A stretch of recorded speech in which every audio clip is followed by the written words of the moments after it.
Yes, yes, yes, yes, yes, yes. We are here, we are here, we are here. And we know that you want to have clarification on why people, well, how people, we should say, use the food consumptions as a way to show themselves and to show others their a range of emotional reactions to the way that they are coping with life. We see that people are still using food as a form of love. And we see that when people don't feel loved, they want to feel invisible. And therefore, they may restrict their food intake because they are trying to become invisible. They're trying to hide. They're trying to make themselves invisible. And so they don't feel worthy of love. So they're not nurturing themselves and their bodies. And it's almost as if it's a challenge in some regards to notice. It's a cry for help for those who are around them to notice. They're trying to fade away. Unfortunately, culture and popular society would view skinny people as being desirable, that they have got control over their lifestyles and they have healthy living. But ultimately, you can explore this. And if that person could be honest with you about their food choices, what's really going on there? Is it for health? Or is it a state of one's emotional needs and requirements to look at their inner work? You all have assumptions of what the idyllic body looks like. And we say if you could all focus on what the body should feel like and honor what works for you, that would probably be the most empowering perspective to have about judging physical vehicles, your physical meat suits, your physical bodies. You all chose the templates of what you're going to look like this lifetime for very significant reasons and purposes. We see many of you struggling to hold on to trauma. We see many of you struggling as you're holding on to trauma from past and you're protecting yourselves emotionally. You do want love. You're desperately seeking it and searching it, and you're using food as that source of love. And you're trying to fulfill yourself any which way possible. And so when you see delicious foods, and when you see that other people are creating food for you from love, if you've got a relationship of food being someone loving you and providing for you, you could have a relationship of any form of food being a surrogate for someone else's love. It may be a chef, or it may be you buying something from a store, but you still do not recognize that you're seeking the nurture and support and attention from a chef. And that could be, and as it could be an obvious statement, your original chef was your own birth mother. And so looking back at the relationship of that, sometimes birth mothers can be so toxic. We do not want food. We can't stomach the food. And therefore, you could say this is why people are dairy intolerant. They're craving for their mother's true nurture. But if it's toxic for them, they can become intolerant to it. It is an interesting duo because we see some people desperately only wanting the milk from their mother, only wanting the love from their mother. And so any other dairy, any other milk product that is not from their own mother will be in, there will be an intolerance to it because they're not wanting anything else but their own natural mother, which is perspectives and choices. But when we see some of those mothers' relationships being toxic, you can mistake why someone has got a dairy intolerance. Is it because they have a toxic relationship with their mother, Or is it because the milk that they are consuming is not their mother's, which they pine for? There's much to be said about what you can tolerate in the body and what you can't. And often people, just like emotions, get confused and don't understand what the bodies are signaling to them, how they're responding to the food.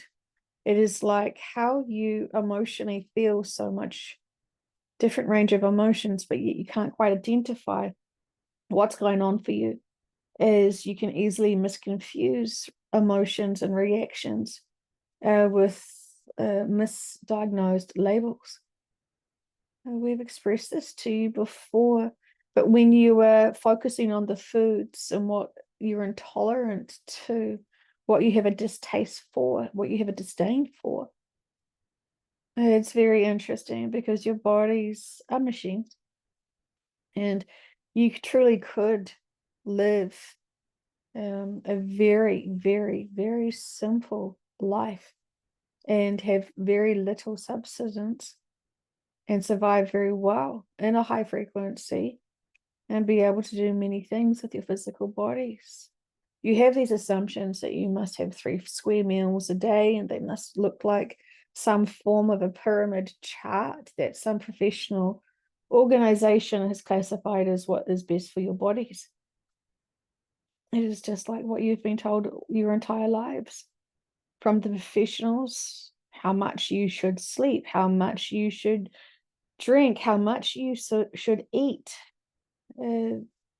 There is this unwritten rule book that society knows about themselves, but they need to have that fact checked because they don't truly understand the bodies or the ways that the bodies work. And we're saying your bodies are a reflection of what's going on within you. If you are happy and confident and reassured of self and love self, you would be accepting of self, and this would be a natural weight loss because you are not holding on to density of judgment and emotions. When you can't get over the past and you're still protecting yourself from hurt, we say that many of you use an extra layer of cuddles, an extra layer of insulation, an extra layer of protection, which does look like an extra layer of fat supplies, as you could call it, to support the areas that you're trying to emotionally protect the most. Your intuition, your gut intuition, usually empaths are so sensitive to what others are going through and what the state of the world is. It's so sickening to see the pain, the trauma, the challenges, the disempowerment, that you literally keep a reserve of protection around your gut so you don't feel, this is what you think and assume, you don't want to feel into having such a acute, accurate sense of awareness. And so you're trying to distance yourself as such, trying to buffer yourself. There's another perspective you could say about people absorbing the emotions of others. And so when you don't want to feel into others, you will try to distance yourself.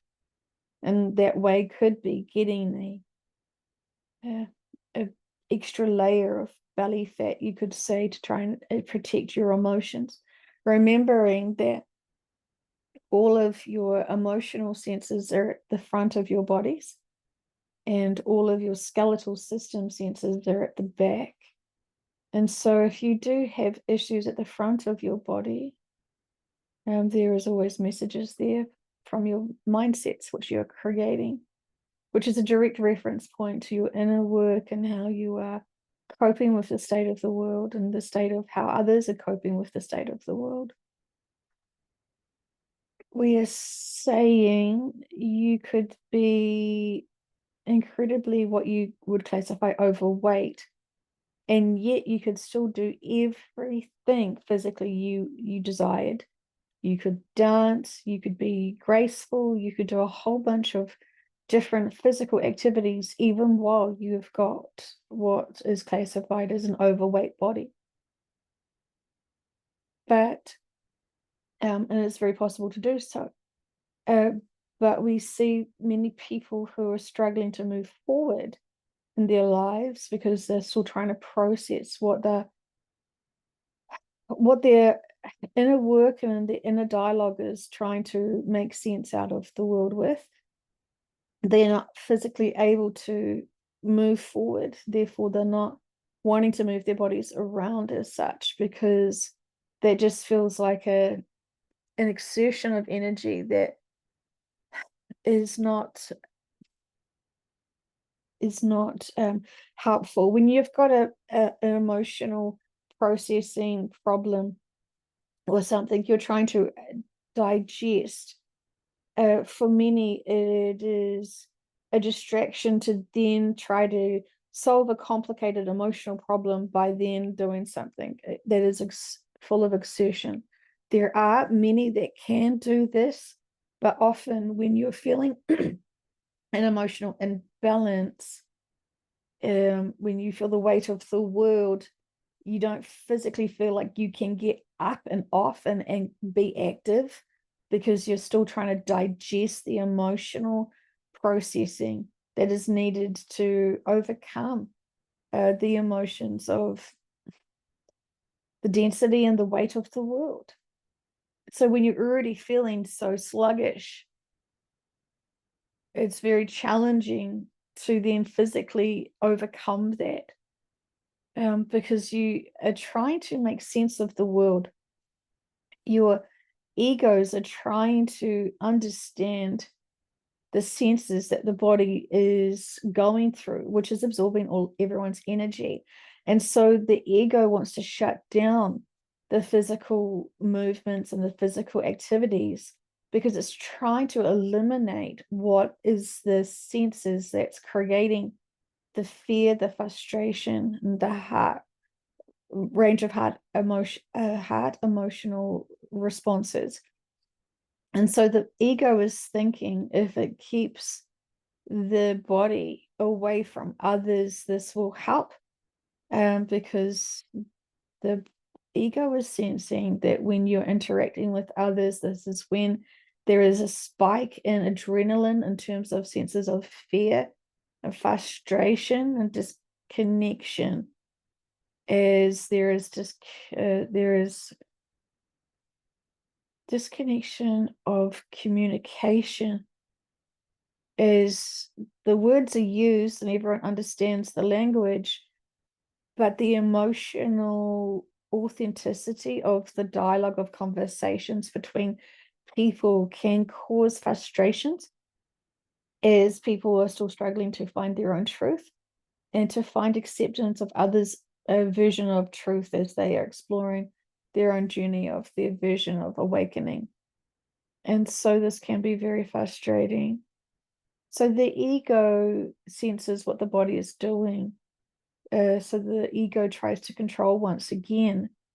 The ego can even push away and try to separate people trying to communicate with each other, because the ego knows that the body goes into sort of an emotional shock and trauma from dealing with people with different perspectives and mindsets and different energy fields.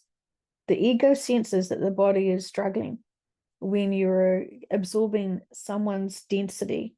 And so the ego tries to push away connections with each other because it knows that, you could say, the hangover from the emotional experience from interacting with each other can be very draining for the body.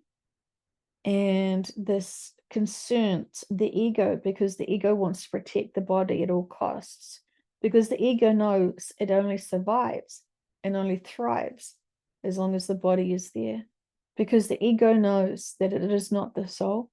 The ego knows it is a rudimentary program to keep the vehicle alive. So there is much to be said about this. You've got your own intuition, you've got your own egos as being human, and you have your own free will. And so when you're still trying to seek out and understand to know thyself and to understand all your pulses, all your reactions, all your routines and all your behaviors, there's a lot going on for you. And so notice what you are resisting, because is that truly serving you? We say if you started focusing on the things you're trying to avoid and just try small, safe steps in that direction to see, is this really facing your fears? And what is those fears all about? What is that resistance all about? Is this your ego trying to keep you small in fear that you could then have to ground and process and respond and transmute energy that the ego doesn't understand? That's what you do as a soul. The ego doesn't identify the soul. The ego identifies you being a body. There is much to be said here. And we want to encourage you to all to explore what you're seeking in terms of nourishment. Do you love yourselves and honor yourselves? And when you do, you notice that there is this elated upliftment, enlightenment of one's self's value. Oh, that is so priceless.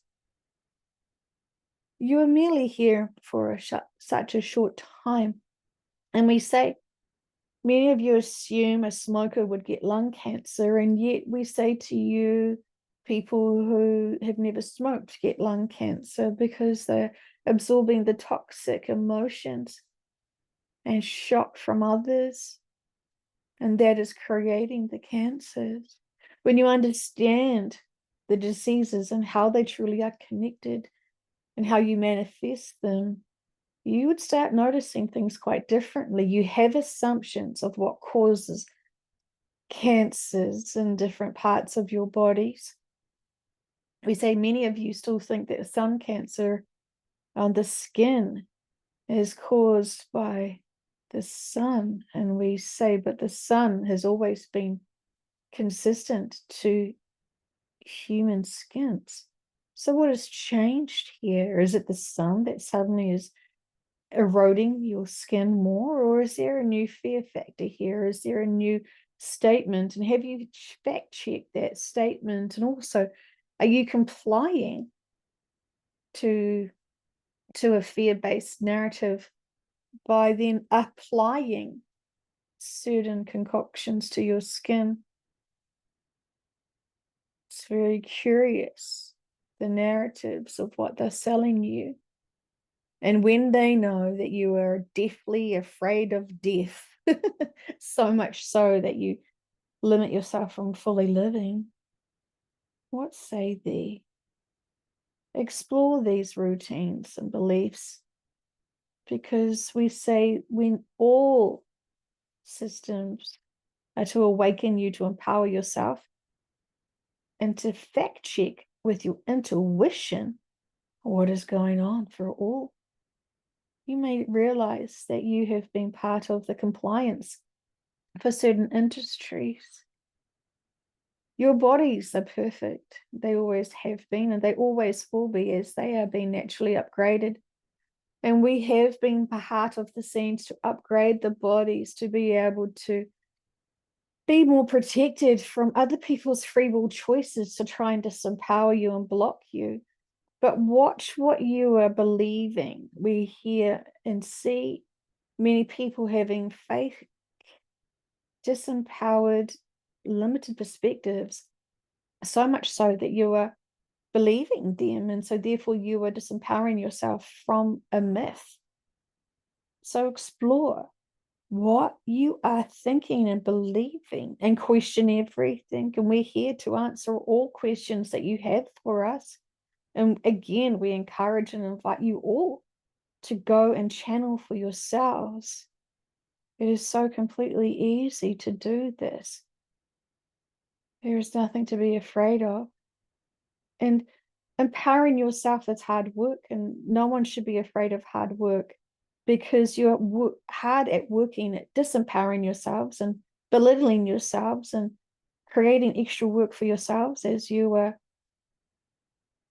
focusing on all the things that you think is wrong with you, or all the things that you think are wrong with others. And when you zoom out and see the bigger perspective of all is well, as everyone is wrapping up their karmic experiences, you must respect life contracts, and many life contracts are simply here to fulfill karmic contracts that they have promised to themselves and to their soul family and friends who they have these connections with. Once these are resolved, once these are experienced, you will see many shifting from that then, because this is the summary of all the lifetimes that they've lived here now. And you understand the significance of that. You understand how the karmic collections have been, you say, no one's collecting negative karma or any karma anymore at this point, because the game of life on earth is coming to its natural conclusion. And so it's going to be different trying to play this game again anywhere else. So this is why we are seeing natural delays and shifts for many, because people are choosing their free will to be distracted from these karmic experiences. We see many who have profoundly disempowered more than they even know in other lifetimes.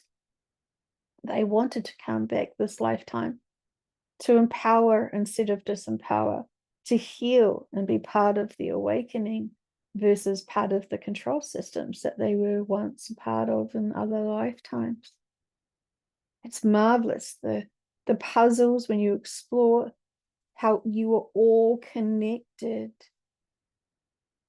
It is a marvelous time to be here, but it is also a challenging one. And so we again remind you to love the water that you are drinking throughout your days. Love with gratitude all the food you are consuming.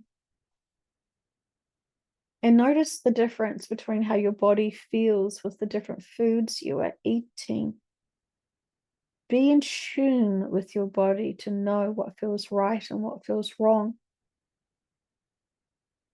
The guilt you may feel for consuming dairy may be what actually is intolerating your systems versus the actual food itself.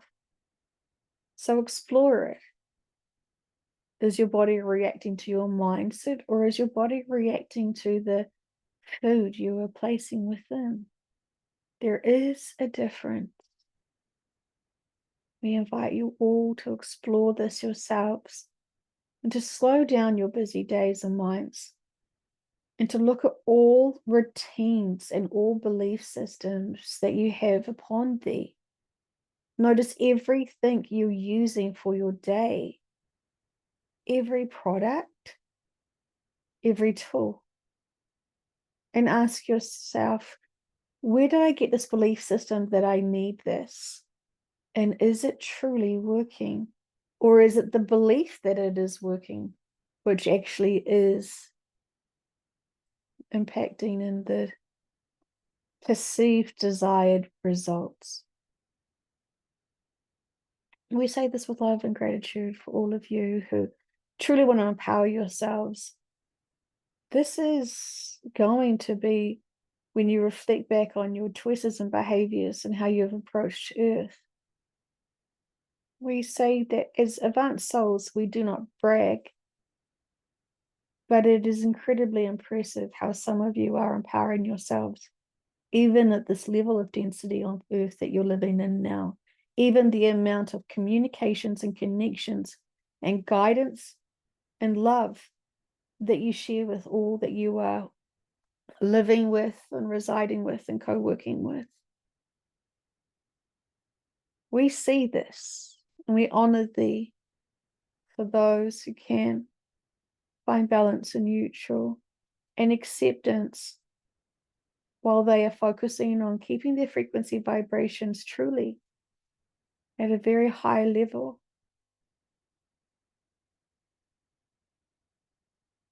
Be responsible.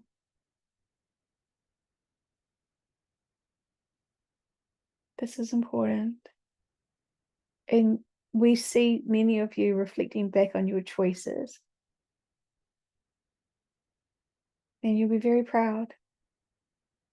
We understand it's not hard, but you understand how significant and important and necessary it is. And we invite you all to make sure that you have a priority to nurture yourself and empower yourself by spending some time within and some quiet and honoring that moment. You're so busy and distracted with others. And we say some of you are avoiding that quiet time because this is when all your inner work comes and says hello to you. And we say, again, this is a great time to notice what you are avoiding and what you're distracting yourselves from. That inner work will not go anywhere.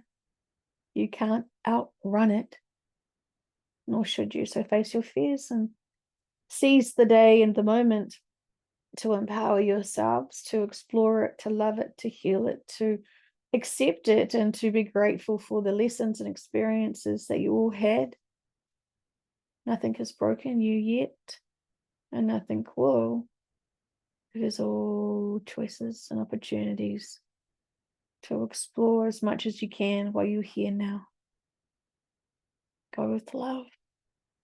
Find your grace and joy. Let me say this to you with much love.